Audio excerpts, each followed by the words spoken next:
This is Bob Barr bringing you another edition of Bob Barr's Laws of the Universe, Law Number 1, The World is Full of Idiots.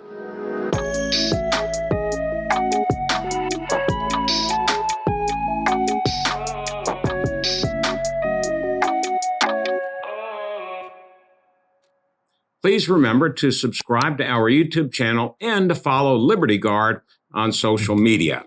Okay, as we all know, the world is full of idiots. That's law number 1 of Bob Barr's Laws of the Universe. And every week, we bring to you a new idiot of the week. Sometimes that can be an inanimate object. Sometimes it can be a group of people. Sometimes it can be an institution. Often, though, it is simply somebody who is an idiot. And the idiot this week comes to us from an airline, a commercial airline. Somebody was sitting on a commercial airline, I'm not sure which one, and while the plane was in motion, that is, while it was flying, this person was allowing their hand to be tattooed by the person sitting next to them. According to the article I saw, the tattoo artist is a friend of the person to whom he was inking a tattoo.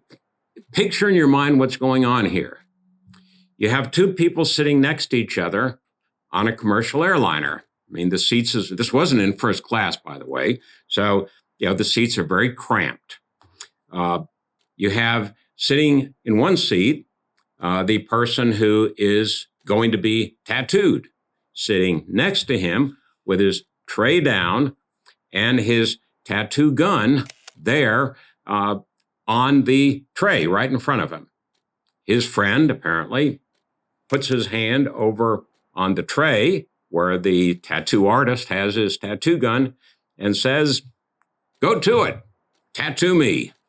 Well, we don't know what the tattoo was, whether it had something to do with being in flight, whether it had to do with what city they were going to, what city they were coming from, the name of the airline. Not really relevant. What is relevant is that somebody would be so stupid as to have themselves tattooed while on a commercial airline. Now, remember, they always tell you, even when the seatbelt sign is off, keep your seatbelt on in case we run into unexpected turbulence, which actually does happen. And sometimes you don't really know it. All of a sudden, the plane starts bouncing around. So why somebody would be so stupid as to want to have themselves tattooed under those circumstances is beyond me. But they were.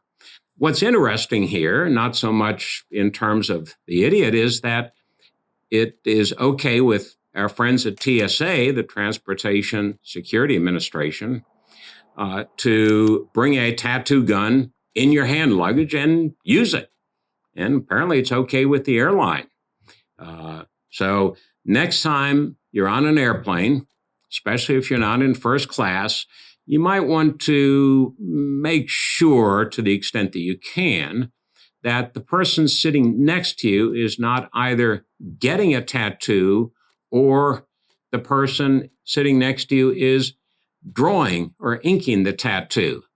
Because at least in the picture of this tattoo incident, there were apparently splotches of ink all over the tray that the artist was working on. Anyway, that's the idiot of the week that comes to us from the friendly skies up there. A tattoo artist giving a tattoo, inking a tattoo to the idiot of the week, who is allowing himself or herself, I'm not sure was a male or female, to be tattooed while en route from point A to point B at 30,000 feet. Look forward to being with you next time for our next edition of Bob Barr's Laws of the Universe, Law Number 1, The World is Full of Idiots. Thank you. This is Bob Barr, and I'd like to thank you for having checked out our program here today, Bob Barr's Laws of the Universe. We appreciate your support, your participation, and encourage you to go to libertyguard.org to learn more about our programs and also to help support to further individual freedom and fight against government abuse. One of the ways, but not the only way we do this, is through Bob Barr's Laws of the Universe, but through many, many other programs in support of individual liberty and against government abuse. So please remember to join us. Go to libertyguard.org and join us once again for Bob Barr's Laws of the Universe. Thank you. My name is Matt Strickland. Liberty Guard saved my family business. I spent most of my adult life fighting for my country overseas. When I came home, I became a small business owner and sadly realized that nobody would fight for me. Our state and local government were trying to shut my family business down for good. And that's when I found Liberty Guard. With Liberty Guard's help, we won the battle against government overreach. And now my business is thriving and growing faster than ever. Stand with Matt and others just like you in the fight against government overreach. Join Liberty Guard today.